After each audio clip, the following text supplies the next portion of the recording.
Mama, can you hear me? I like it. Hello, what's the crack? What's the story? Welcome back to the channel. Thanks for joining. Let's check out the part 2 of the Queen documentary. Let's go. Ooh, ooh, ooh. Yagi, yagi, yagi. Oi, oi, oi.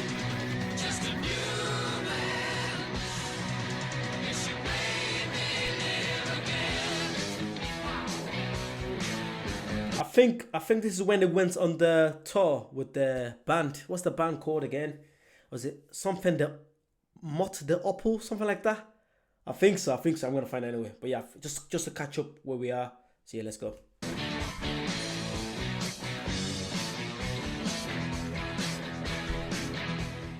After a few gigs, I started to feel weird and something was happening. I didn't know if it was my head or my body or whatever, you know, but I started to feel odd. And then I woke up one morning in Boston, which was going to be the climax of the tour. The Opal. I woke up and looked at myself and I was yellow. And the doctor came around and said, "You've got hepatitis, you have to go home." I still was amazed that we managed to shepherd him through the immigration queue at JFK in New York. Poor fella could hardly stand. I was sort of taken on the plane, shoulder to shoulder. We were devastated the tour had been cut short, you know, because it was our first trip to America. But we just sort of ploughed on in the studio without him. It was a bit of a long haul back to health. I was just sort of getting over all this stuff, and I remember seeing Freddie batting out all his things, you know, and thinking, God, I have not got my shit together, you know, and really starting to worry about it. She keeps a I've heard this song. She says, just like Marie Antoinette. Queen 1, Queen 2 were full-on rock albums, and I suppose it was only a question of time before they put some really clever melody into it. And Sheer Heart Attack was that breakout album. And a track like Killer Queen with Mercury's vocals have probably never been better. She's a killer queen, gunpowder gelatine, dynamite with a laser beam, guaranteed to blow your mind. I do remember having a slight reservation about Killer Queen, and I remember thinking, are we kind of selling ourselves as something which has become very, very light? But every slice through that record is a perfect vision. There's lots of little things which visit once only, like the little bell of the cymbal. She spoke just like a baroness. Middleman from China went down to gauge your mind. Then again, incidentally, you're that way. Killer Queen always felt a bit special. It was very sophisticated, and it was very Freddie. As the albums have progressed, I mean, our sort of songwriting has progressed, and we sort of ventured into sort of different areas. With a laser beam, guaranteed to blow your mind. I like writing different songs, you know. We don't like to sort of repeat the same formula. It had a sort of slightly Noel Coward, you know, that kind of element in it. When you took the lyrics apart. Sorry to call it short. Let me know if you like my plant, please. Let me know what you guys think. Is it good or is it rubbish? Let me know. That's random, I know. I'm sorry. You thought, how incredible is that? Because I like they were it. so clever. Drop of a hat, she's as willing as playful as the pussycat. Momentarily out of action, temporarily out of gas. So absolutely dry. She's out to get you. She's a killer queen, gunpowder gelatine, dynamite with a laser beam, guaranteed to blow your mind. Recommended at the price, insatiable and appetite. Wanna try?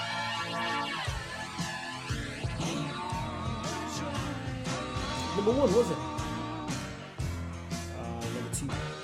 We were doing lots of major tours in Japan and America. We were headlining by now and doing very well and selling loads and loads of records and not seeing any money. Really? What we decided to do was go with a production company rather than with a record company. And the deal was that we made the album for the production company. They sell it to a record company. In retrospect, it's probably the worst thing we ever did. The deal that they were on just meant that they weren't going to make any money out of what they did. And the way it came to a head was with the song Death on Two Legs. Suck my blood like a leech. You break the law and you breach. Wow. They were living in, what, bed-sits. And What? I think Fred was the more comfortable. I think he had a living room and a bedroom. Quite often, I would go to do an interview and I would buy a couple of bottles of wine, you know, on my expenses because they just didn't have any money. We didn't expect him. I don't get this. They were touring places like Japan and Europe and all that, but they didn't have money. How? What kind of record label is that? That's horrendous. That's absolutely horrendous. Riches or anything. We didn't get him either. Roger is breaking sticks because he's hitting the drums pretty hard, and the management's going, we don't want you breaking any more sticks, you know, we can't afford to do that. So we had no money. One of the management group just bought a Rolls Royce, and we thought, hang on, there's something going on here. It affected Freddie deeply, and Freddie got to the point where he said, look, I am not delivering any more music, I can't. Cut a long story short, we went with John Reid, who was Elton's incredibly successful manager at the time. Elton John. I remember saying, you go away and make the best record you can make. I'll take care of the business. We had a good working relationship with John. He was very fiery and very feisty, but so were we. So we weren't scared of him. It was the first night I'd gone out to dinner with Freddie. I said, Freddie, I'd just like to say to you, as I said to the other guys, I hope that you know that I'm gay, and it's not a problem. And he put his knife and fork down and said, so am I. Well, Freddie, when I first met him, wasn't out to the band because he was struggling with his own sexuality anyway. And Freddie was from a very, very traditional Zoroastrian background. And I think his family considerations were probably paramount. I remember when we went into the studio to make A Night at the Opera. It felt like make or break. We were not only poor, but we were in debt. All the sound and lighting companies and the people that we worked with hadn't been paid. So we were at a really crucial point. We might have had to break up if that album hadn't done well. It was an expensive album. Enormous complexity on there. Even looking at it now, I wonder how we did some of that stuff. There was so much hunger there. We just had so much that we wanted to bring out. It was all sort of kept in, and so we had all kinds of songs, and Bohemian Rhapsody had to happen to be... that was on it. It was basically like 3 songs that I wanted to put out, and I just put the 3 together. I think the groundwork for a song like that... Yeah, I feel like the first time I reacted to Bohemian Rhapsody, I didn't like it. I was like, what's going on? Because I felt like you said there, like 2-3 songs mixed together. And I feel like if you don't know Queen, you'd be shocked. But then after listening to Queen a few times, you're like, okay, this makes sense. This is their style. They're very, very unique. They just catch you off guard. So, yeah, let's get back to it. was done at Ealing College. Well, Freddie had lots of bits of songs which we used to link together, and one of his bits was I just referred to it as the cowboy song, and it went, Mama just killed a man. Mama, can you hear me? I like it. The first thing I heard was Freddie playing Mama just killed a man. You know, what do you think? Oh, it's killer. I love it. It's absolutely brilliant. Not knowing what was to come. We ended up having to do it in 6 studios. Because they were using all these different studios, you didn't really know what was going on. You would have guitar parts in one studio and then vocal stuff in another.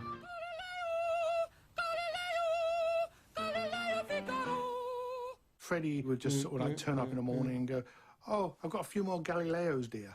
We were going around all these different studios, and you were just hearing parts. Thunderbolt and lightning, very, very frightening me. Lightning, very, very frightening me. The only person who had it in his head was Fred, and even then he was making some of it up, so we were going along. I thought, I'm going to do exactly as I please. Thunderbolt and lightning, very, very frightening me. Do as many multi-layer harmonies as possible. You know, go well over the top. It really was sort of tongue-in-cheek, but at the same time, bet you can't do this, you know. He's just a poor boy from a poor family, sparing his life from this monstrosity. But the record company, as a mass, came to us and said, don't do this. This thing is too long. Nobody's going to play it. I played it to Elton John at the time, And he said, "Are you off your head? You'll never get that on the radio." I just said it either goes out in its entirety or not at all. And at the crucial moment, this young man called Kenny Everett came in and fell in love with the track, stole a copy of it, and played it on his radio show. Kenny played it 14 times over the weekend. And of course, it was a smash. And then following that up with what, to my mind, was the first ever real music video.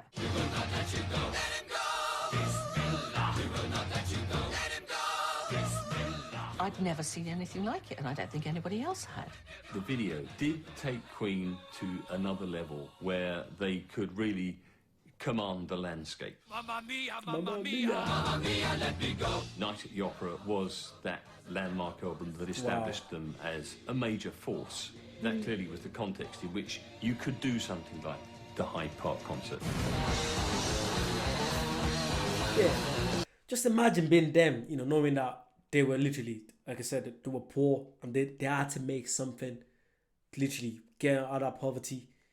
Like, they were taking a massive risk for that song. I think it's about 8-9 minutes long. Imagine if people didn't see it as, you know, good back then, would never know Queen today. Because they would have probably, you know, broken up. Because they had bills to pay and all that. It just shows you how life works. If you feel like something is right and people don't agree with you, but you know deep in your heart it's right, just do it. Just do it. Because there's no point pondering, oh, I wish I'd done that. I wish I'd done that. Just do it. Life is too short. You know. Thank you. Let's go back.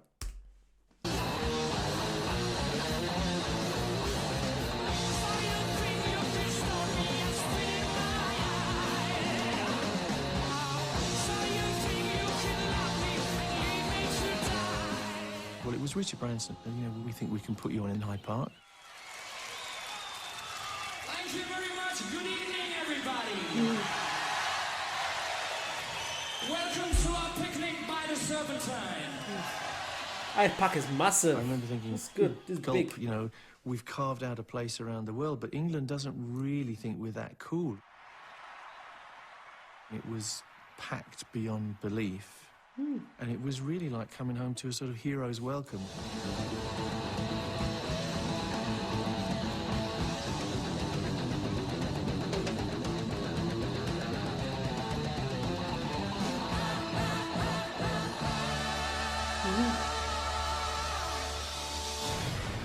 It was a thrilling experience to actually have that kind of contact with an audience in your own hometown.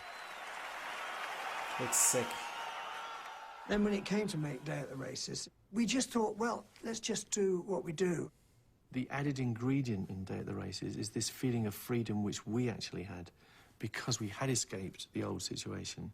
We'd sorted out the money side. We weren't in debt anymore. We weren't struggling for our very existence. So there's a great freedom in joy.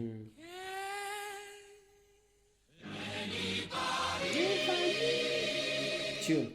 It was almost like we were still making a Night at the Opera. We just loved it. We revelled in it.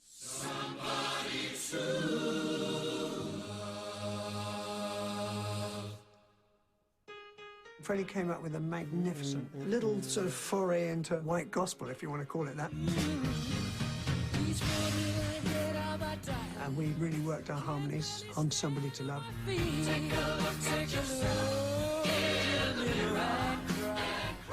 Freddie's great inspiration for Somebody to Love was Aretha Franklin.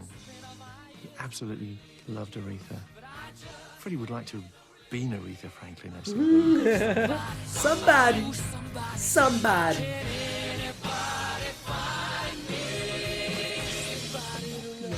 From that point of view, okay, Bohemian Rhapsody, big hit. But I think a song like Somebody to Love is, in my estimation, a better sort of, from the writing aspect, a better song. I worked like my bones at the end of the day. I take home my holiday.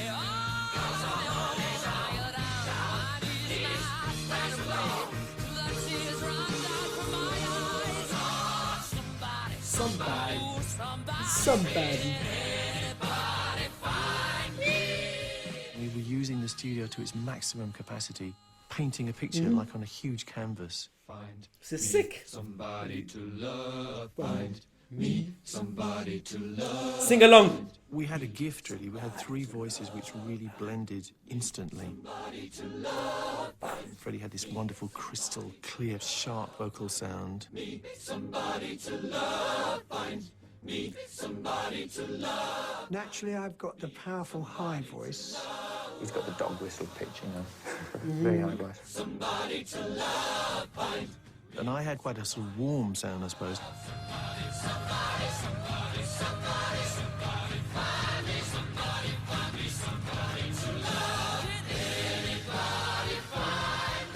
Put the three together and you instantly have something which sounds very sort of Panavision.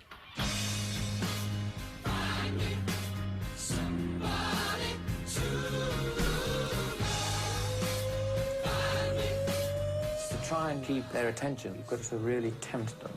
Like, okay, you can have a little break, have a coffee and biscuits. And then while they're sort of in a good mood, grab them, you know, and do another sort of 50 million overdubs. We used to call it the sausage factory in the end. Because we got good at it. We got so good at it, we could just bang them out, you know. A Day at the Races, as the follow-up to Night at the Opera, was clearly, it had a hard act to follow. So people who wanted to have a go at Queen could quite readily say, it's not as good as the last one. For reasons I never quite understood, a lot of the press took against them. Maybe if you got too successful too quick, as they thought, you know, there was a sort of resentment there that they hadn't made you, and therefore they wanted to break you. Aww, part 2 finished already. Guys, I'm absolutely I'm gonna do enjoying this. What have we learned from this? Do you know what I mean? It's good to see that they literally blew up from Bohemian Rhapsody and then Somebody to Love. What's the album? Was it Night at the Opera for the first album? I think it was Night at the Opera, yeah. I'm not too sure how many songs I know from that album, to be fair. I've probably seen some of them, because I probably reacted to a few of them. I've reacted to a lot of songs. But yeah, I'm absolutely enjoying this. I'm going to keep reacting for you guys. I'm also going to be doing more reactions on general stuff, you know, like top 10s. Could be like, you know, the top 10 places in America to visit, top 10, you know, historical landmarks, things like that. I want to start doing things like that. So please do comment below. Let me know what you guys want to see. Comment.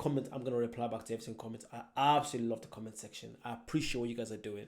Let's keep, you know, promoting Queen for people that don't know Queen. That was me about 2 months ago. I didn't know one song from Queen. Now look at me. Come on. But yeah, thank you so much. I hope you enjoyed it, and I'll see you guys very, very soon. Bye-bye.